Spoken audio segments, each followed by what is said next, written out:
آخری سوال ہے کہ قرآن حکیم میں سورۃ الکہف میں جن اصحاب الکہف کا ذکر ملتا ہے یہ لوگ کس زمانے سے تعلق رکھتے تھے؟ کیا یہ انبیاء کرام علیہم السلام تھے یا ان کے صحابہ کرام علیہم رضوان تھے؟ پلیز ان کے واقعے کی تفصیل بھی بیان کر دیں، کیونکہ سننے میں یہ بھی آیا ہے کہ جہاں سیدنا یونس علیہ السلام کی مچھلی اور سیدنا عزیز علیہ السلام کا گدھا اور سیدنا موسیٰ علیہ السلام کی گائے اور سیدنا صالح علیہ السلام کی اونٹنی بھی جنت میں جائے گی، وہاں اصحاب الکہف کا خوش نصیب کتا بھی جنت میں جائے گا۔ چونکہ کتا ایک نجس جانور ہے اس لیے اسے یہودی عالم بلعام بن بعورہ کے جسم و شکل میں داخل جنت کیا جائے گا۔ پلیز ان تمام باتوں کی تصدیق یا تردید فرما دیں، شکریہ، جزاک اللہ۔ کڈی وڈی کہانی کڑی ہے انہوں نے، ہر چیز کا جواب دیتا کہ جی وہ چونکہ وہ نجس جانور ہے تو بلعام بن بعورہ جو یہودی عالم تھا تو اس کی کھال پہنا کے، حالانکہ اس کو بھی اللہ تعالیٰ نے کتے کی مثال بیان کی ہے معذرت کے ساتھ، یہودی عالم تھا، اور سورۃ الاعراف کی آیت نمبر 175 اور 176 میں اللہ تعالیٰ نے اس کو کتے کی مثال بیان کی، اور کس وجہ سے فرمایا علم دیا تھا لیکن پستی میں گر گیا، دنیا کا لالچی بن گیا۔ اب اس کی حالت ہے کہ اس پہ کوئی بوجھ لا دے تب بھی زبان ہانپے، نہ لا دی جائے تب بھی زبان ہانپے، لالچی ہے نا۔ تو یہ بالکل جھوٹ ہے، اور میں بتاؤں یہ اس طرح کے جھوٹ جب یہ بولتے ہیں نا تو یہ پکڑے جاتے ہیں۔ ہمارے یہاں پہ ایک بزرگ ہیں، تو وہ جب ہماری دعوت کے ساتھ اٹیچ ہوئے، پروگرام اٹینڈ کیے، 60+ ان کی ایج تھی، تو ان کا دماغ کھل گیا۔ پہلے وہ اتنے کٹر دیوبندی تھے کہ ان کی دکان کے بالکل ساتھ اہل حدیث کی مسجد تھی، لیکن انہوں نے پوری زندگی کبھی ادھر نماز نہیں پڑھی تھی، اور نمازی پکے، اذان ہوتی تھی وہاں سے اتنی دور موٹر بائک چلا کے اپنی دیوبندیوں کی مسجد میں نماز پڑھ کے واپس آتے تھے۔ تو ان کی اولاد بھی کنکلوڈ کر بیٹھی تھی کہ ان کے لیے تو کوئی ہدایت نہیں ہے، لیکن ہدایت تو اللہ کے پاس ہے۔ بے شک۔ پھر ان کو ہمارا تعارف ہو گیا، اس کی وجہ سے انہوں نے سوچنا شروع کر دیا۔ ہم کسی کو کنورٹ نہیں کرتے ہیں، صرف سوچنے کی حص اس میں اجاگر کر دیتے ہیں کہ یہ جو کچھ بھی آپ سے بیان کرتے ہیں یہ بتائیں لکھا کہاں ہوا ہے۔ پمفلٹ پڑھنے شروع کیے، اب وہ پمفلٹ جب پڑھتے تھے جا کے علماء سے سوال کرتے تھے، آپ تو یہ بتاتے ہو حدیث میں تو یہ لکھا ہوا ہے۔ تو پہلے تو علماء برداشت کرتے رہے کہ پرانا بندہ ہے، مسجد کا بانی ہے، اگنور کرو، چندہ بھی آ رہا ہے، اگنور کرو۔ پھر جمعے والے دن ایک دن مولانا صاحب نے جو ہے وہ جمعہ پڑھایا، جیسے میں کہتا ہوں وہ قرآن و سنت سے مولانا شریف کو باہر نکالیں، مولانا شریف صاحب بیچ میں گھسے، انہوں نے کہہ دیا کہ جی اصحاب کہف کا کتا جڑا ہے نا وہ بھی جنت ہی جائے گا، قرآن میں لکھا ہوا ہے۔ اندازہ کرو، قرآن میں نہیں لکھا ہوا، مولانا شریف میں لکھا ہوا ہے۔ معذرت کے ساتھ جب تک آپ کنویں سے کتا نہیں نکالیں گے، آپ جتنے مرضی ڈول نکالیں کنویں کا پانی پاک نہیں ہوگا۔ تو اس طرح کے جو علماء سو ہیں، علماء حق کی تو ہم عزت کرتے ہیں جی، علماء سو کی بات کر رہا ہوں، ان کو جب تک آپ باہر نہیں نکالیں گے مولانا شریف کو قرآن کی تفسیر سے، احادیث کی شروحات سے، تو قرآن و حدیث پاک نہیں ہوگا جب تک ان کو نکالیں گے نہیں۔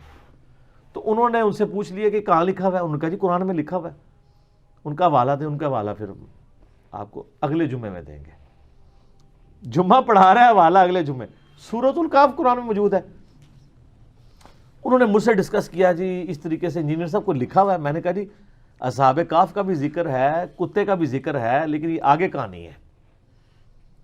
میں نے کہا آپ سورۃ الکہف پڑھ کے دیکھ لیں، پارہ نمبر 15 سے شروع ہو کے 16 میں ختم ہوتی ہے، پہلی 26 آیات جو ہے اصحاب الکہف کے واقعے کے اوپر ہے، اس میں کتے کا بھی ذکر ہے، اس کے غار کے دہانے پہ بیٹھے ہونے کا بھی ذکر ہے، اس کے روبدار ہونے کا بھی ذکر ہے، سب کچھ ہے، لیکن یہ اگلی کہانی کوئی نہیں ہے۔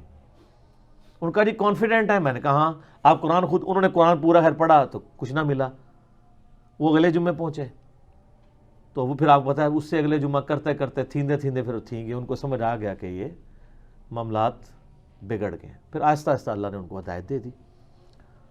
تو اب یہ حالت ہے کہ کام تو وہ لکڑی کا کرتے ہیں، لیکن کوئی مولانا شریف بھی ان کے ساتھ نہیں بیٹھ سکتا، ٹھیک ہے، 70+ ان کی ایج ہے، کسی مدرسے سے نہیں پڑھے ہوئے، صرف وہ جھوم جھوم کے کہتے ہیں کہ نہ میں وابی، نہ میں بابی، میں ہوں مسلم علمی کتابی۔ تو کئی وہ لوگ کہتے ہیں نا کہ جناب علی بھائی نے تعلیم بالغاں شروع کر دی ہے، یعنی مولویوں کو بھی پڑھنے میں ڈال دیا ہے کہ اب مولویوں کے مقتدی جنہوں نے پوری زندگی سہمی ہوئی زندگی گزاری تھی ان کے سامنے، آج ان کے سامنے جب وہ لوگ پوچھتے ہیں کہ کہاں لکھا ہوا ہے تو جواب نہیں دیتے، وہ کہتے ہیں کیڑے اسٹیشن تو بول رہے ہیں پتہ لگ گیا تو یہ اصحاب کہف کے بارے میں، حضرت عزیر کے گدھے کے بارے میں، اصحاب کہف کے کتے کے بارے میں، یونس علیہ السلام کی مچھلی کے بارے میں، اور بھی چیزیں ہیں نا سر. سلیمان علیہ السلام کا ہدہد، وہ تو نہیں پڑھیا. اور بڑی ساری چیزیں انہوں نے بنائی ہوئی ہیں. حضرت ابراہیم علیہ السلام کا مینڈا، وہ سارے کہتے ہیں جنت ہی جان گے. سر کوئی جنت میں نہیں ہے. صحیح مسلم میں بس اتنا ہے کہ قیامت والے دن اللہ تعالیٰ جانوروں کو زندہ کرے گا. اگر بغیر سینگ والی بکری کو سینگ والی بکری نے دنیا میں سینگ مارا ہوگا تو اس کو بس بدلہ دلوایا جائے گا، اس کے بعد ان کو برابر کر دیا جائے گا. جانور کوئی جنت میں نہیں جائے گا. جنت ساڑھے ابا جی دی ہے، سیدنا آدم علیہ السلام. ٹھیک ہے، جانوروں کی میراث نہیں ہے جنت. تو یہ سب جھوٹ بولا ہوا ہے انہوں نے. اصحاب الکہف جو ہے نا، یہ انسانی ہسٹری میں یونیک پرسنالٹیز ہیں. پیغمبر بھی نہیں تھے، پیغمبر کے اصحاب بھی نہیں تھے، اور پیغمبر کے تابعین بھی شاید نہ ہوں، تبع تابعین میں سے ہوں، حضرت عیسیٰ علیہ نبینا علیہ الصلوۃ والسلام کے. لیکن اللہ نے ان کے ساتھ وہ معجزہ کیا جو کسی پیغمبر کے ساتھ بھی نہیں کیا. سورۃ البقرہ میں حضرت عزیر کا نام تو نہیں آیا، وہ تورات میں ملتا ہے، لیکن اتنا ہے کہ پیغمبر، وقت کے پیغمبر کو اللہ تعالیٰ نے 100 سال کے لیے سلا دیا. لیکن اصحاب الکہف کو اللہ تعالیٰ نے 300 سال کے لیے سلایا، عیسوی اعتبار سے یعنی سولر کیلنڈر کے اعتبار سے، اور لیونر کیلنڈر کے اعتبار سے 309 سال، جو قرآن میں سورۃ الکہف میں آتا ہے. سورت نمبر 18 ہے قرآن پاک میں، پارہ نمبر 15 میں پہلی 26 آیات پڑھ لیں تو سورۃ الکہف میں آپ کو اصحاب الکہف کا پورا واقعہ پتہ چل جائے گا. اور یہ کرسچن ٹریڈیشن میں بھی 7 سلیپرز کے نام سے مشہور تھے. 7 یعنی اللہ کے نیک بندے سونے والے، اور 8واں ان کا کتا تھا. کرسچنز بھی ان کو اولیاء اللہ کے طور پر مانتے تھے. یہ سمجھنے حضرت عیسیٰ کے تبع تابعین میں سے ہیں. حضرت عیسیٰ علیہ السلام کے رفع سماوی یعنی دنیا سے اٹھائے جانے کے آلموسٹ آپ سمجھ لیں 100 سال بعد کا یہ واقعہ ہے. 146 عیسوی کا، آج چل رہا ہے 2019 عیسوی 14 نومبر. قرآن حکیم میں اللہ تعالیٰ فرماتا ہے چند نوجوان تھے، بوڑھی ہڈیاں نہیں بات قبول کرتی، چند نوجوان. اذ اول فتیۃ الی الکہف فقالوا ربنا آتنا من لدنک رحمۃ وہیئ لنا من امرنا رشدا. چند نوجوان تھے جب انہوں نے ایک غار میں پناہ لی اور وہاں انہوں نے دعا کی، اے رب ہمارے، آتنا من لدنک رحمہ، ہمیں اپنے پاس سے رحمت عطا فرما اور ہمارے ہر معاملے میں کامیابی کی کوئی راہ نکال دے. اتنی کامل دعا ہے. میں اکثر اپنے بھائیوں سے کہتا ہوں، اس سب کانٹیننٹ کے معاشرے میں ہم نے اس کمزور سے پلیٹ فارم سے یہ جو دعوت لانچ کی ہے اور آج تمام مکاتب فکر پہ سارے بر اعظموں پہ جا کے چھا گئی ہے، اس کے پیچھے جو روح ہے وہ یہ دعا ہے. کیونکہ میں بھی اللہ تعالیٰ سے یہ دعا کیا کرتا تھا کہ اصحاب الکہف کے ساتھ تو نے غیر معمولی واقعہ کر دیا. پوری رومن امپائر بت پرست ہے اور 7 نوجوان اسلام قبول کرتے ہیں، تو نے ان کے ساتھ معجزہ کیا. آج یہاں سب کانٹیننٹ میں بھی اکثریت دین کے نام پہ گمراہی ہے. ہماری آواز کیسے لوگوں تک پہنچے گی؟ ان مکاتب فکر تک جن کی کروڑوں فالور، لاکھوں مسجدیں، لاکھوں علماء ہیں. اس کے پیچھے یہ راز ہے کہ میں دعاؤں میں، اپنی تشہد کی دعاؤں میں، عام دعاؤں میں یہ دعا آپ دیکھتے ہیں ہر درس قرآن سے پہلے میں پڑھتا ہوں، ربنا آتینا من لدنک رحمہ وہیئ لنا من امرنا رشدا. اس کے علاوہ بھی حضرت یونس علیہ السلام کی دعا، لا الہ الا انت سبحانک انی کنت من الظالمین، اور دعائیں بھی. تو یہ اصحاب الکہف چند نوجوان تھے، توحید کی دعوت انہوں نے قبول کی. بادشاہ کے دربار میں کھڑے ہو کے انہوں نے اعلان کیا کہ ہم تیری عبادت نہیں کریں گے، کیونکہ رومن امپائر میں اس وقت بت پرستی تھی اور اس ایمپرر کو خدا مانا جاتا تھا. انہوں نے کہا تو بھی ہماری طرح کا انسان ہے، اپنے آپ کو نیند سے، کھانے پینے سے آزاد نہیں کر سکتا، ہم تیری عبادت کیوں کریں؟ ہم اس رب کی عبادت کریں گے جس نے زمین و آسمان کو پیدا کیا. پھر پرسیکیوشن شروع ہو گئی. اچھا ہے یہ ایلیٹ کلاس سے تھے، شاہی فیملی سے تعلق رکھنے والے، یعنی یہ لوگ تھے. پھر ان کے دل میں اللہ نے بات ڈال دی کہ پہاڑ میں جا کے پناہ لیتے ہیں تاکہ ہم ان کے ظلم و ستم سے بچ سکیں. تو یہ ایک پہاڑ پہ چلے گئے، ایک غار میں. یہ پورا واقعہ قرآن پاک میں آیا ہے. پھر اللہ فرماتا ہے انہوں نے غار میں پناہ لی، اور اللہ تعالیٰ فرماتا ہے ان کو ہم نے وہاں پہ تھپکی دے کے سلا دیا. آئے ہائے ہائے, اللہ نے کہا میں نے تھپکی دی ان کو, ان کے کانوں پہ تھپکی دی, سو گئے. اچھا یہ جو آیات ہے نا, جس کو رات کو نیند نہ آتی ہے وہ لوگوں کا تجربہ ہے. یہ والی آیات رات کو پڑھ کے سوئیں نا, تھپکی والی, تو نیند آ جاتی ہے. ظاہر تجربے سے ہے نا. کئی صحابہ کرام نے قرآن میں کئی وظائف ڈسکور کیے ہیں. میرا مسلم شریف میں حدیث بھی ہے کہ نبی علیہ السلام نے فرمایا زمانہ جاہلیت کے بھی اگر ہیں اس طریقے کے دم مجھ پہ پیش کرو, اگر شرک نہیں تو کرتے رہو. تو اس سے تو بدرجہ اولیٰ قرآن میں سے کسی نے کوئی چیز ڈسکور کر لی, ٹھیک ہے. تو اللہ تعالیٰ فرماتا ہے ہم ان کی کروٹیں بھی بدلا دیتے تھے, بیڈ سول نہ ان کو ہو جائے. کروٹ بھی اللہ خود بدلاتا تھا. ظاہر ہے ایک جگہ لیٹے رہیں گے تو, حالانکہ یہ بھی معجزہ ہو سکتا تھا کہ لیٹے رہیں اور کچھ بھی نہ ہو, لیکن فزیکل فنومینا بھی ساتھ ساتھ چل رہے ہیں.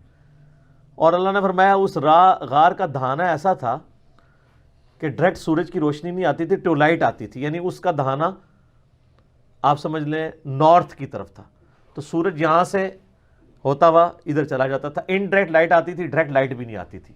وہ سوئے رہے. اور اللہ تعالیٰ ماتا ہے 300 سال 309 سال تک, یعنی لیونر کیلنڈر کے مطابق, اور سولر کیلنڈر کے مطابق 300 سال بنتے ہیں, وہ سوئے رہے. اور پھر میں ان کا ایک کتا ہے جو اس غار کے دہانے پر ہے, اور اس کی اتنی ہیبت ہے کہ اگر کوئی یعنی غار کے دہانے پہ جائے بھی نا تو اس کتے سے وحشت کھا کے وہ بھاگ جائے. وہ حفاظت کے لیے اللہ تعالیٰ نے. اب وہ کتا بھی ایسا تھا کہ وہ ایک جگہ تھا, بس اس کو اللہ تعالیٰ نے ایسے ہی سلا دیا, لیکن اس کا روب ایسا تھا کہ کوئی اس غار کے قریب بھی نہیں جاتا تھا, اگر کوئی بولا بھٹکا وہاں پہ پہنچ بھی جائے. ورنہ تو جب تک سارے غار نہ جج کیے جائیں پتہ نہیں چل سکتا. اور پھر کافروں نے یہ کیا کہ ان کے ناموں کی تختیاں لکھ کے ان کے اوپر سزا جو تھی, وہ ایک تختی رقیم اسے کہا جاتا ہے, اصحاب الرقیم بھی انہیں کہا جاتا ہے عربی میں, اس غار کا منہ بند کر کے وہاں پہ رکھ دی. اللہ تعالیٰ نے ان کو سلا دیا. وقت کے ساتھ ساتھ شکست و ریخ ہونا شروع ہوا, وہاں سے راستہ کھل گیا. اور اللہ کا کرنا یہ ہوا کہ اسی دوران رومن امپائر کا جو کانسٹنٹائن 2 تھا نا 337 عیسوی میں, اس نے مرتے مرتے عیسائیت قبول کر لی. اب عیسائیت قبول کرنے کا مطلب یہ تھا کہ پوری رعایا نے عیسائیت قبول کر لی, پوری رومن امپائر کرسچن ہو گئی اس وقت کے مسلمان. یعنی حضرت عیسیٰ علیہ السلام کے اٹھائے جانے کے 300 سال کے بعد, ورنہ ان 300 سالوں میں عیسائیوں نے بڑے ظلم اٹھائے ہیں ان بت پرستوں کے ہاتھ, وہ تو ایک پوری داستان ہے. تو اب وہ جب اٹھے تو وہ آپس میں کلام کرنے شروع ہو گئے کہ ہم کتنی دیر سوئے ہیں, دن یا دن کا کچھ حصہ. ان کو آئیڈیا نہیں ہوا, کیونکہ علم غیب نہیں تھا اس زمانے میں ہوتا. ان کو حضرت عزیر علیہ السلام کو نہیں پتا چلا میں 100 سال سویا رہا ہوں, ٹھیک ہے. تو اللہ تعالیٰ نے ان کو سلا دیا. اب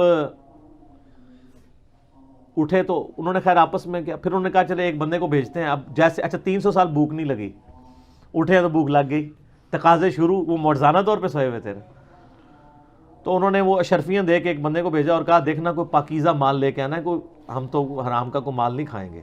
شریعت ساتھ ساتھ چل رہی ہے, اور وہ یہ سمجھ رہے ہیں کہ بادشاہ کا دور ہے, چھپ چھپا کے. ان کو تو پتہ ہی نہیں ہے کہ سر 300 سال گزر چکے ہیں, اور رومن امپائر جو ہے وہ ان کا دین وہی ہے جو ان کا دین ہو چکا ہے. اب وہاں جب پہنچے تو وہاں انہوں نے حالات بدلے ہوئے دیکھے. کسی دکان سے وہ خریداری کرنے لگے تو وہ جب اس نے پرانے زمانے کے سکے دیکھے, اس نے کہا لگتا ہے کہ اس بندے کے ہاتھ کو خزانہ لگ گیا. شور مچ گیا, اس کو پکڑ کے لے گئے. تو آہستہ آہستہ پھر ان کی حقیقت کھل گئی کہ یار یہ تو وہ لوگ ہیں. پتہ تھا ان کو کہ اس طرح 7 سلیپر کسی غار میں سوئے ہوئے ہیں, تو وہ تو پھر وہاں کے اولیاء اللہ ڈکلیئر ہو گئے. پھر اللہ تعالیٰ نے فرمایا کہ اس واقعے کے ذریعے ہم نے ان لوگوں کا ایمان بھی مضبوط کیا کہ اللہ تعالیٰ مرنے کے بعد زندہ کر سکتا ہے, کیونکہ اس حوالے سے کوسچن شروع ہو گئے تھے, اللہ تعالیٰ مردوں کیسے اٹھائے گا.